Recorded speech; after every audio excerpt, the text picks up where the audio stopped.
Voy a hablar con Eduardo Aliberti, ¿le parece? Eduardo, ¿cómo estás? Buenas noches. ¿Cómo andás, viejo? ¿Cómo estás? Buenas noches. Bien, gracias por atendernos, Eduardo. Bueno, por favor. ¿Quién crees que está detrás de todo esto, de todo el proceso que venimos viviendo hace 3 o 4 meses? Respecto de la cobertura que estabas refrescando en torno de la situación con la mesa judicial macrista, lo que sorprende, o quizás no sorprenda, es cómo dejaron todos los dedos pegados.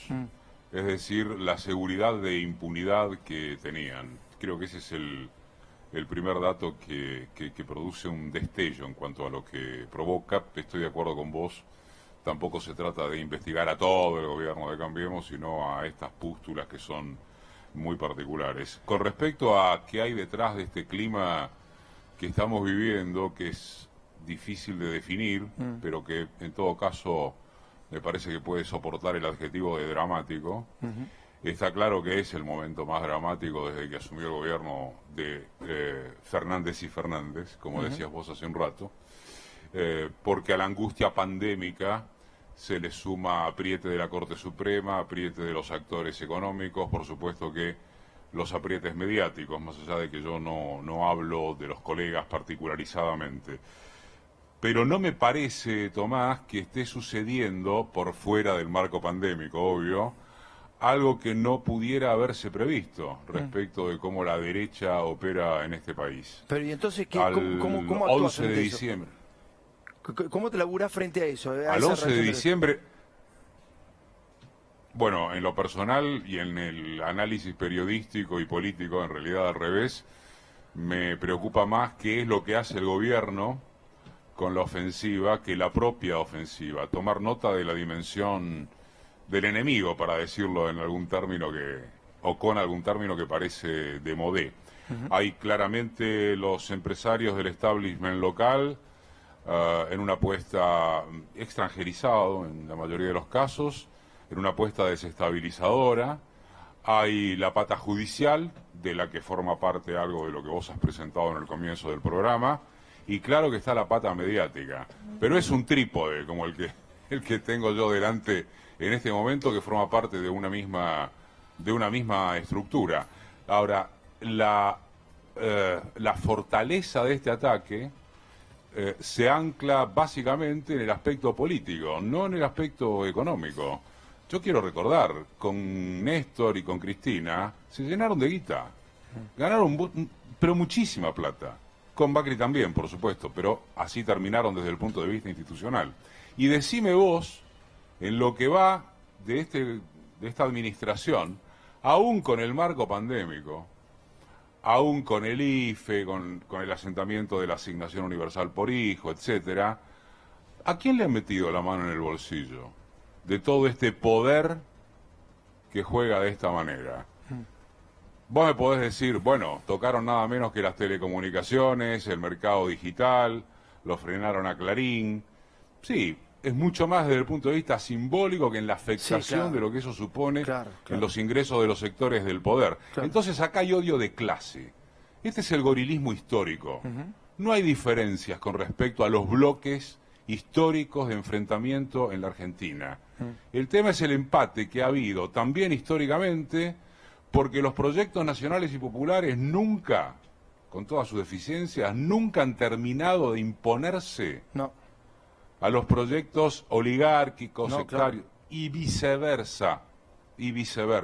Entonces hay una situación de empate histórico que genera esta situación. Eduardo, no sé si sentís o ves lo mismo, pero es como que el gobierno le dan culpas a algunas políticas que se toman. Yo veo, por ejemplo, hace poco vi un título de etapa, 18 millones de personas dependen del Estado. Como si eso fuera malo en plena pandemia. Imagínate si el Estado no asistiera a 18 millones de personas, lo que podría llegar a pasar en una situación como la actual. Si no asistiera a esas 18 millones de personas, bueno, verdaderamente no estaríamos como estamos. Que no estamos bien, claramente, estamos muy mal, pero estaríamos mucho peor. Ahora, nunca un gobierno sintió culpa de tener los contratistas del Estado de por vida, por ejemplo, porque vos me estás diciendo que hay una derecha que desestabiliza, que está atrás de todos estos procesos, que quiere manejar el país, y esa derecha también es una derecha que depende del Estado, ¿no?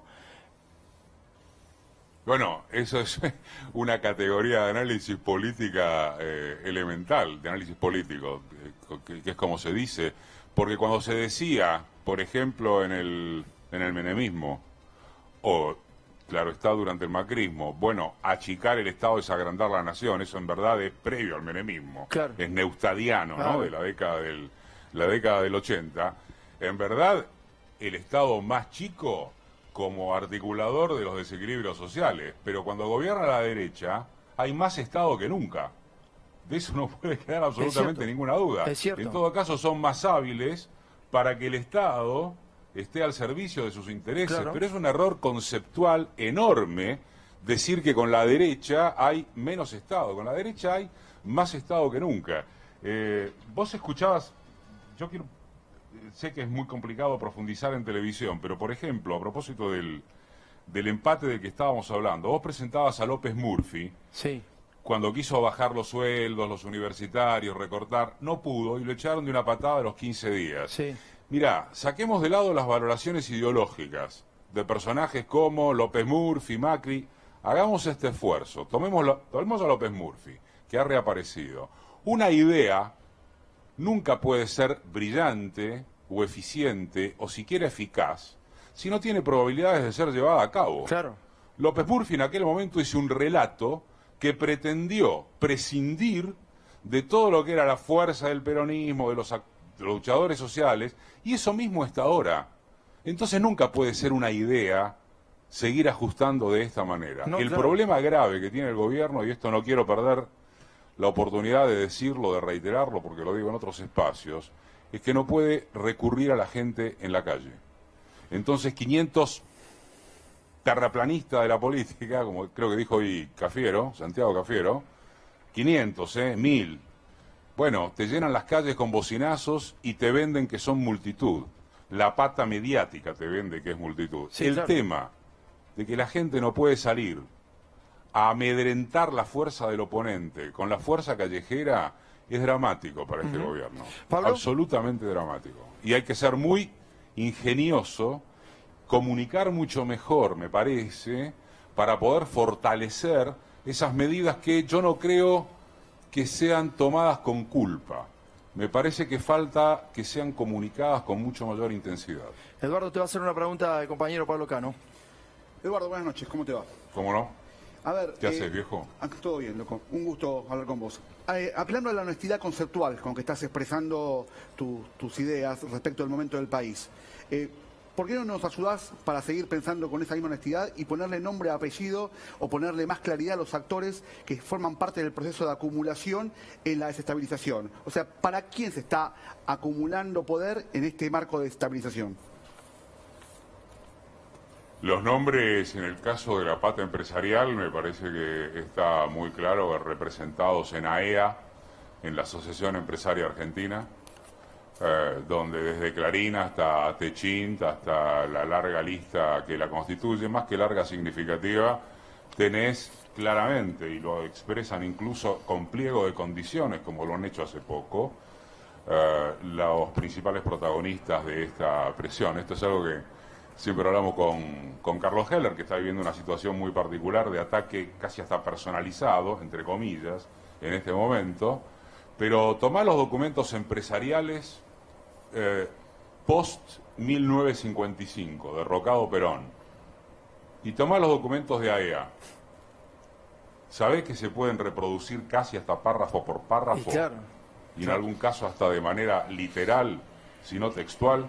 Entonces no me parece tan difícil encontrar esos nombres y el bloque de poder que constituyen. La única novedad que se produjo en esta pelea entre los bloques del poder, entre los bloques del proyecto, porque finalmente se trata de dos modelos de proyecto de país, es que no existe más el partido militar. Esa fue la novedad de los cambiemitas. Es cierto, es Entonces, cierto. la derecha tiene que reconstituir su partido, pero por fuera de esa novedad, que no es menor, los bloques son los mismos. ¿Miguel? Eduardo, ¿cómo ves vos que logra un sector de la derecha seguir poniendo como bandera la lucha contra la corrupción con todos los antecedentes públicos de Macri y de Cambiemos muy recientes? Los antecedentes de Macri yo creo que estaban muy claros antes de ser presidente. Claro. ¿Y por qué logra ¿Alguien se imponerlo en puede la agenda llamar para vos? engaño respecto de los antecedentes de Macri y de la familia en este terreno? La verdad es que no, y no importó. Entonces, creo que la derecha fue muy inteligente en blandir, sobre todo en los 2 últimos años del gobierno de Cristina, el esparcir la sensación de corrupción generalizada, Claro. con el caso Nisman a la cabeza. Claro. Pero eso se montó, en mi opinión, solo en mi opinión, en una situación económica que ya venía muy complicada. La corrupción per se no es un tema que se pueda imponer si no hay algo que Claro. la empuja desde el punto Claro. de vista de la insatisfacción popular con la situación económica. Eduardo. Y en todo caso, respecto de esto, subrayo, a partir del papel mediático, la política no reemplaza a los medios, y los medios son constitutivos de la política. Pero los medios per se tampoco pueden hacer política, sino sobre un clima social determinado. Por eso digo, en un momento como este, no nos dejemos llevar por la gente, digo, esta nueva apelación o vieja Sí, apelación, piensa, se moviliza, sale a las calles. No, te venden, ¿qué es eso? Hay reservas en esta sociedad, no puede mostrarse en la calle, y eso, repito, es dramático y no se mensura como se debe. Gracias, Eduardo. Un abrazo grande. Muchísimas gracias. Muchísimas gracias a ustedes por la atención. Eduardo Aliberti pasaba con nosotros. Ahora vamos a hablar un